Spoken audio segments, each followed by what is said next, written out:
ary mila manaiky isika fa sain-jaza rehefa mialona. Izay le tsy fanampin'ny fanabeazana.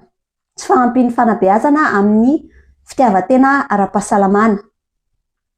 Satria ny ampitany tena amin'ny hafa foana no ao an-tsaina, dia izany no mahatonga ilay fialonana.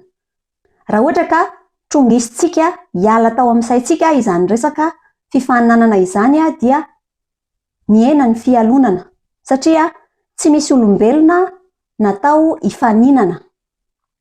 Tsy natao hifaninana isika fa natao hifameno, satria ny fiainana dia tena sarotra.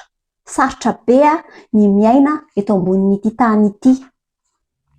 So dia teniteny foana indray ny sasany teo hoe dia maninona izay no tafalatsaka teto, fa efa eo aloha isika dia efa eo, fa sarotra fotsiny ny fiainana dia tokony mahazo isika fa tsy fifaninanana akory no entina analana ny fahasahiranana rehetrarehetra izay misy eto amin'ity fiainana ity.